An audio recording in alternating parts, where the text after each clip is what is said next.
Muy buenas noches, amigas y amigos de Todas las Noches son Viernes. Vamos a empezar nuestro bloque solitario hablando de un personaje que mencioné al paso hace un par de programas atrás, cuando estábamos hablando de otra persona. Estábamos hablando de... ya ni me acuerdo de qué estábamos hablando. Pero mencioné a Heinrich Schliemann. Heinrich Schliemann, que es el hombre, ya vamos a ver la vida con más detalle, que descubre el sitio donde está la ciudad de Troya, esa ciudad de la guerra de Troya que está historiada, o más bien dicho, convertida en una gran literatura, en la Ilíada. Ilíada porque en griego Troya le decían Ilión. Heinrich Schliemann nació el año 1822 y murió en 1890 o 78. Era un hombre de negocios, se los conté, un hombre que hizo mucho dinero, pero básicamente a él lo que le interesaba, lo que le llenaba la vida era el mundo de la antigüedad clásica, y se convirtió finalmente en uno de los pioneros en el campo de la arqueología.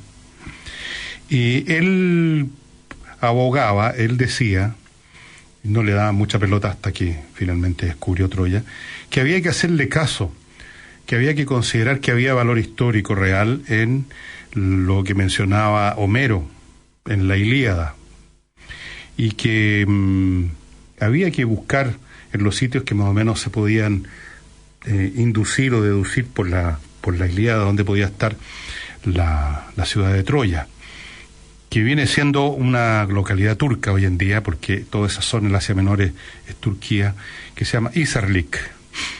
Y él exploró eso, exploró también los sitios de Micenas, que forma parte de la cultura micénica, que se desarrolló por un tiempo en el sur de Grecia.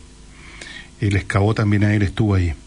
Él siempre pensó que las historias de Homero y que también la Eneida de Virgilio, que es un autor romano, reflejaban cosas verdaderas que habían ocurrido, eventos históricos, por mucho que fueran adornados, distorsionados por el tiempo, por el paso, simplemente ustedes saben, el paso de la tradición va distorsionando las cosas.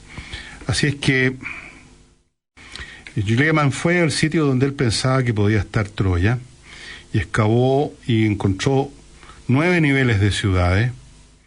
Lo hizo de una forma bastante tosca, ¿no? La excavación no ocupó las técnicas que se usan hoy día, usó hasta dinamita para ir excavando, y destruyó bastante. Incluso se destruyó, parece, el nivel donde realmente estaba la Troya histórica, la Troya de la guerra de la Ilíada, y no el nivel, la ciudad que él creyó que era. Él fue bastante dado al marketing, podríamos decir. Él dijo cosas, publicó cosas que francamente encontraba, por ejemplo, una tumba en una ciudad antigua, inmediatamente decía que era un personaje importante, cómo poder saberlo, etcétera. Pero de todas formas fue un pionero, con todos sus defectos. Fue un pionero junto con otro personaje muy interesante que se llama Arthur Evans. Fue un pionero en el estudio de la civilización egea, que se desarrolla básicamente en la edad de bronce, o sea, cuando la tecnología de la metalurgia había llegado al bronce solamente. La edad de hierro empieza más o menos cuando llegan los primeros pueblos que habían desarrollado la metalurgia, el hierro, y que por lo tanto tenían unas armas mucho mejores. En el choque entre dos espadas, una de bronce y una de hierro, ustedes se imaginarán que la que se quiebra es la de bronce. Eso ocurrió más o menos en el siglo XI, XII antes de Cristo. Antes de eso tenemos la edad de bronce, que es la que corresponde a la guerra de Troya, que se tiene que haber librado más o menos en el año 1200, por ahí. Por lo tanto, cuando ustedes vean esta película de Troya con Brad Pitt y todos estos personajes, y vean a los ejércitos armados con armas obviamente de acero, es una ridícula, es un anacronismo completo. Este señor Schliemann es interesante por su manera como llegó a finalmente convertirse en pionero de la arqueología. Él era hijo de un pastor, de un ministro luterano. Como digo, nació no en Alemania, digamos que en lo que ahora es Alemania, porque todavía no existía Alemania como entidad política, ¿eh? Recordemos que eso viene después de 1870. Cuando su madre murió y tenía 9 años, el papá lo mandó a Heinrich Schliemann a vivir con un tío. El tío lo enroló en un gymnasium, se llamaba gymnasium en Alemania, o más bien dicho en las ciudades de la actual Alemania, un tipo de escuelas, y como quien dice ahora las escuelas secundarias, no sé exactamente qué detalles específicos tenían, pero se llamaban gymnasium. Y probablemente el interés que tuvo Heinrich más tardíamente en la vida por la historia se lo estimuló su papá, quien le hizo escuchar 1.000.000 de veces las historias de la Ilíada y de la Odisea de Homero. Le dio una copia de un libro que era muy popular en esa época entre los niños, que se llamaba Historia Ilustrada del Mundo. Y ya a la edad de los 8 años, contaba después Schliemann, se había propuesto de niño que algún día iba a encontrar y iba a excavar la ciudad de Troya. Pero mientras tanto él simplemente siguió estudiando, lo pasaron a otra escuela, una Realschule. Después a su padre lo acusaron de estarse metiendo los fondos de la iglesia en el bolsillo. Ya su padre se arruina, no pudo pagar por sus estudios, no pudo hacer una educación universitaria, así es que se quedó más o menos medio camino en su educación. Se convirtió en aprendiz en un almacén común y corriente, o sea, en un empleado en realidad. Después él contaba otra historia. Uno contó muchas historias de su infancia, no se sabe cuál pueda ser cierto, ¿no? Él decía que su pasión por Homero nació cuando él escuchaba a un curao recitando versos de Homero en esta verdulería. Eso es lo que era el negocio donde estaba de, abro comillas, aprendiz. Bueno, ustedes ven que una infancia difícil, no completa sus estudios, su padre pierde su pega por meterse plata al bolsillo, trabaja en ese boliche 5 años, después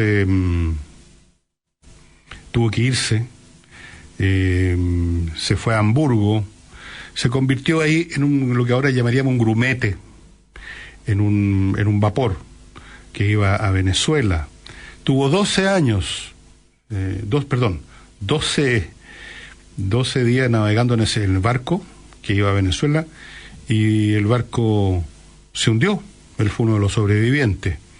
Después trabajó como mensajero, como oficinista, digamos, esto que llaman sucha acá en Chile, un oficinista aprendiz de segunda fila. Después se convirtió tuvo una librería o trabajó en una librería en Ámsterdam. Vean ustedes, si uno lo hubiera visto con la máquina del tiempo en esa época a Schliemann, ¿quién iba a imaginar todo lo que iba a hacer, todo lo que iba a pasar con él?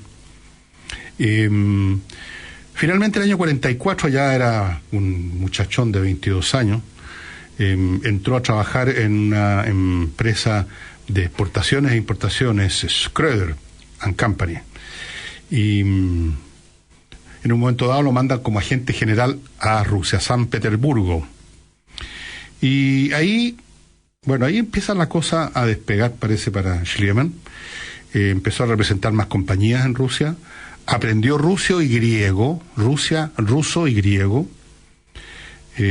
usando un sistema que él inventó para aprender idiomas. Me gustaría conocerlo. Dice que le tomó, pero era muy bueno para contar historias de sí mismo. Dice que le tomó 6 semanas, un mes y medio, le tomaba 6 semanas aprender un idioma. Ahí sí que Y él escribía tenía un diario, como mucha gente que les he contado en nuestros programas en el pasado, llevaban un diario en donde iban anotando los eventos de su vida, a veces con reflexiones largas, a veces no. Y él tenía la costumbre de escribir su diario en el idioma del país donde estaba. Así es que él, al final de su vida, era un hombre que manejaba el inglés, el francés, el holandés, el español, el portugués, el sueco, el polaco, el italiano, el griego, el latín, el ruso, el árabe, el turco y por supuesto el alemán, que era su idioma nativo. Vean ustedes la cantidad de idiomas. Esa habilidad para los idiomas lo propulsó en el mundo de los negocios. Evidentemente era una tremenda capital. Y así es que sigue su carrera comercial, se va a California en medio de la fiebre del oro. Empezó un banco en Sacramento vendiendo y comprando oro en polvo. Y qué sé yo. Aquí les sigo dando detalles de su carrera comercial. El hecho es que llegó un momento en que el hombre se hizo bastante rico. En algún momento retorna a Rusia, ya con plata, trató de convertirse en un gentleman, en fin, se casó con una fulana más o menos de la buena sociedad, y siguió en los negocios, se conectó en el negocio del índigo. Bueno, en fin, era un hombre que, como en muchas carreras de hombres exitosos, está repleta de contratos y de asuntos. Por ejemplo, fue un contratista en la guerra de Crimea. Él manejó el mercado del salitre y del azufre, que son vitales ustedes saben, para fabricar pólvora, y también maneja el mercado del plomo, con el cual se hacen las balas. Así que estaba en medio del negocio. Y a los 36 años dijo: me retiro, estoy bastante rico, me retiro, ahora me voy a dedicar a lo que a mí me interesa. Y ahora, dijo, voy a dedicarme a encontrar Troya.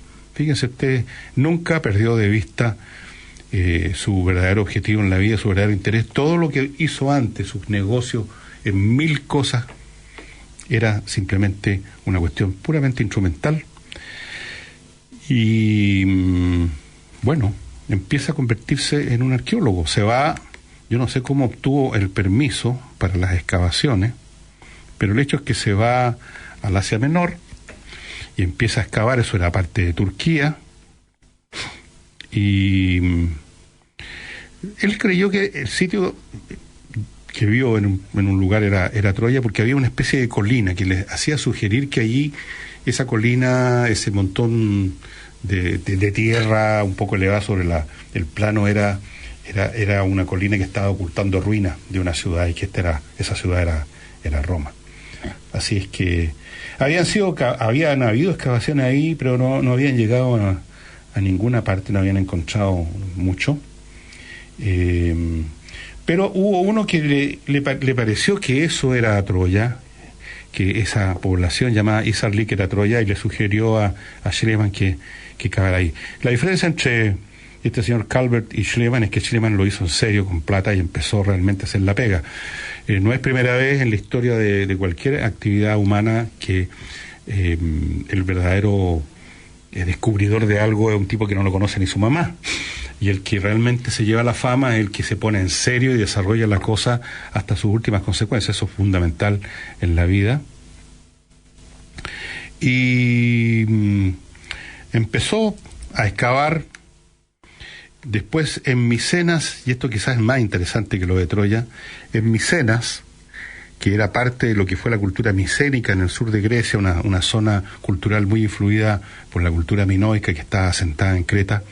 Él hizo excavaciones en lo que se llama ahora la Puerta de los Leones, y encontró una pieza fantástica que está en el Museo Arqueológico de Atenas, que es la máscara, que él dijo que era la máscara de Agamenón. O sea, él abrió una tumba y había una máscara, que era lo que le ponían en la cara al muerto, una máscara de oro, que ustedes pueden ver la foto en la internet, y él inmediatamente dijo: no, este es Agamenón. este personaje famoso de la historia precisamente de la guerra de Troya, ¿no es cierto? Entonces, Schliemann tenía esta habilidad de conectar sus trabajos y sus descubrimientos con cosas que tenían un efecto mediático importante. Y continuamos con Schliemann, que, como les decía, hacía estas excavaciones, iba donde le parecía que podía encontrar algo interesante y le daba un valor mediático espectacular. Por ejemplo,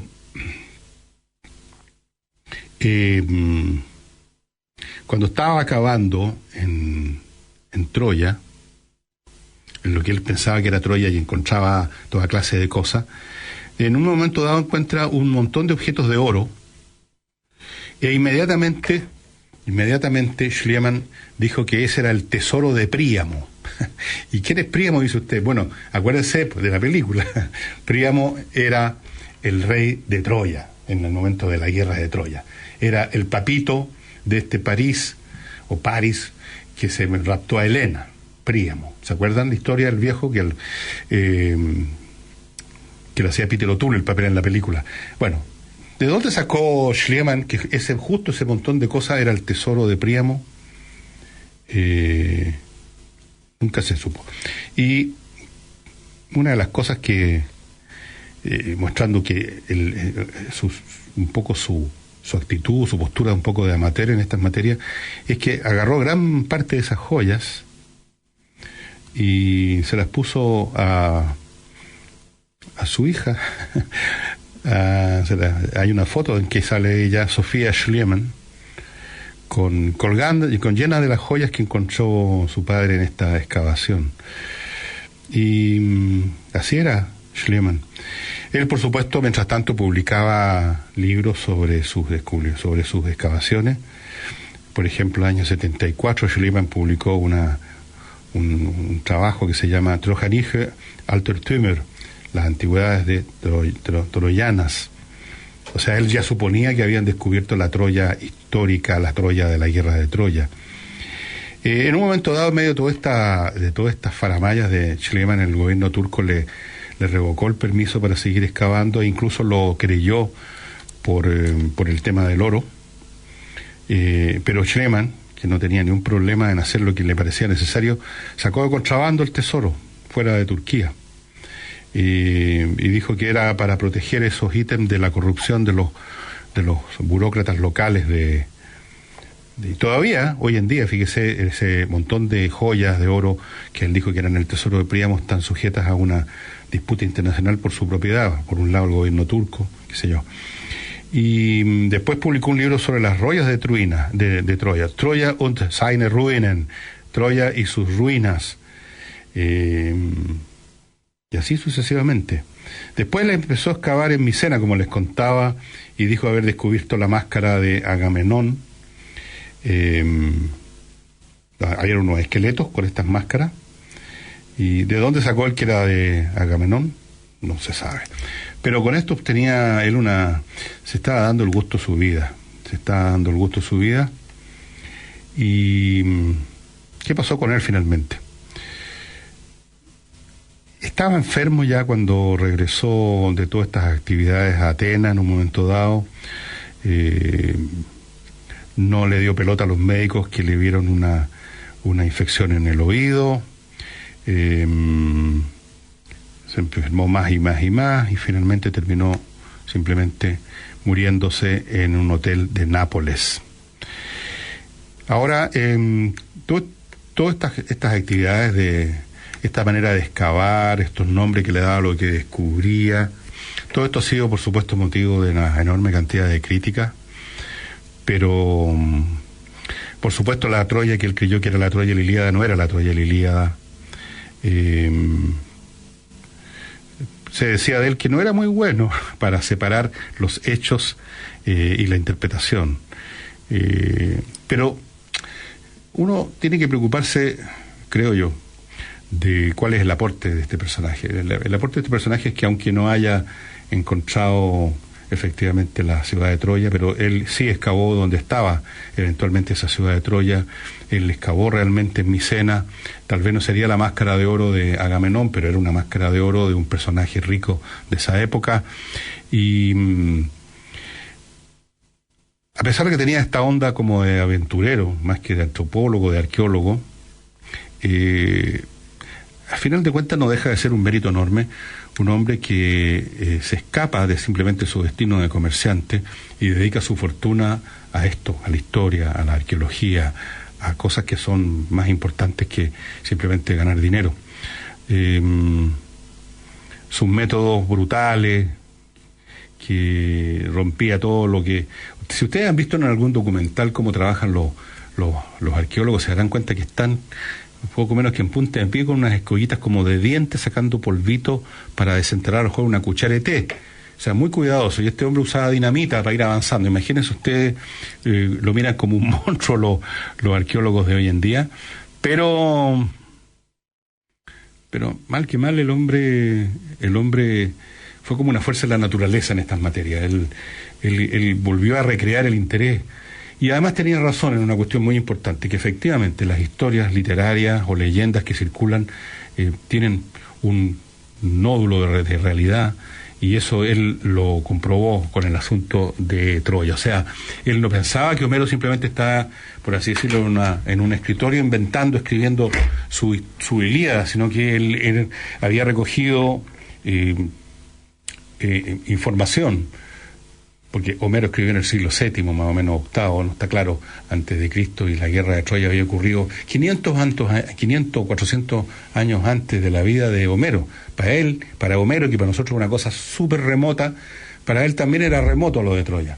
Pero se basaba en hechos, en datos, en historias que circulaban, y Schliemann pensaba que ahí había que sacar la paja del trigo y encontrar el nódulo de verdad, el meollo. Y en eso tenía razón. Ustedes recordarán que creo que hemos hablado acá, no estoy seguro si hemos hablado mucho o no, creo que sí, de la Atlántida. Ustedes saben que la primera mención que se hace a la Atlántida la hace Platón en uno de sus diálogos. Y esto es un tema que recogen muchos investigadores, el tema Atlántida, que hay un montón. Hay gente que se ha pasado parte importante de su vida, estoy hablando ahora en el presente, investigando dónde podría ser que estaba esa Atlántida, esa civilización misteriosa y supuestamente muy avanzada que desaparece de la noche a la mañana. Y la primera mención histórica que hay de la Atlántida la hace Platón. Y uno asume, algunos de estos autores asumen que Platón se limitó a recoger historias que venían a su vez de un pasado, puede haber sido muy remoto para Platón, y que por lo tanto hay también en la historia de la Atlántida, no es una invención pura y simple, no es un mito. De hecho, los mitos, todos los mitos, todos, en alguna parte de él hay un elemento de realidad que luego se convierte en un mito, que luego se convierte en una leyenda, un personaje de carne y hueso, por ejemplo, que hace determinada cosa importante en una sociedad de hace 5.000 años atrás, con el paso del tiempo, pasándose la tradición oral, de boca en boca a lo largo de muchas generaciones, ese personaje real que hizo cosas concretas se empieza a convertir en un dios, en una figura mística, y empieza la historia a distorsionarse más y más. Pero si uno hace el recorrido inverso, podría, analizando el lenguaje, analizando la historia, buscando otras referencias, podría teóricamente al menos llegar al punto inicial donde se inició todo. Y eso era lo que pensaba Schliemann, y en eso tenía razón. Así que es un personaje interesante, un tipo de personajes que creo que lo he dicho en este programa, no es difícil, yo no digo que no hayan, pero lo que quizás no hay es cosas tan espectaculares para descubrir. Eso es un problema. Si alguien es un Schliemann en potencia, un hombre que se convirtió en rico a los 30 y tantos años y decide, y ahora voy a dedicar mi riqueza a alguna cosa más interesante, pero ¿cuál cosa más interesante? Podría uno preguntar. ¿Qué territorios quedan inexplorados? Bueno, les cuento que hay un territorio enormemente inexplorado. ¿Saben ustedes, amigas, amigos, qué porcentaje del fondo oceánico es conocido? A ver, tírense un número. El 5%.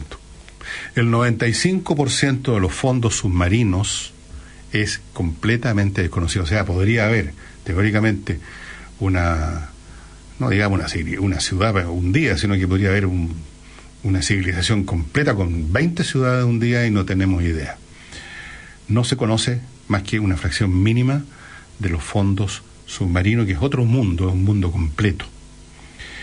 Entonces, quizás ahí tendría que dedicar su dinero a alguien, construir, no sé, unos super submarinos para llegar hasta el fondo.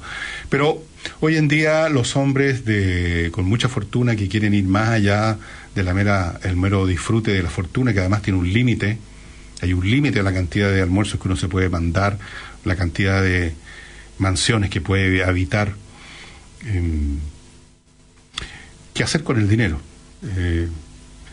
El tema de la historia clásica greco-romana o de la antigüedad no es una cuestión que esté muy presente en la mente de la gente hoy en día, simplemente porque no son la clase de cosas que empapan la niñez de la gente hoy en día, como le pasó a Schliemann. Como ustedes vieron, el papá le contaba historias, los libros que les regalaban. En esa época las generaciones se empapaban en eso, porque ese era, por así decirlo, el material educativo estándar. Ahora no es así. La historia antigua, la historia greco-romana o la historia de los egipcios, lo que sea, todo eso es una cuestión que está en manos de especialistas. Por supuesto hay gente que estudia historia y se interesa en esos temas, pero ya no es un estándar que uno pueda decir toda persona de cierta educación ha tenido por lo menos un baño de esto, y por lo tanto teóricamente de ahí puede surgir un cierto porcentaje de gente que va a dedicar su tiempo libre y su dinero a eso. No. ¿Qué hacen ahora los grandes millonarios con su dinero? Algunos hacen obras de filantropía muy importantes. Entiendo que Bill Gates y señora han dedicado pero miles de millones de dólares a cosas como esa. Otros, como Musk, por ejemplo, y Bezos, el hombre de Amazon. Musk es el de Tesla, están interesados en aventuras tecnológicas. Musk, por ejemplo, desarrolló una compañía que diseñó y desarrolló exitosamente cohetes para poner en órbita satélites, etcétera. Están en la carrera espacial de nuevo, como privados. Bezos está también interesado en el tema de las granjas eólicas.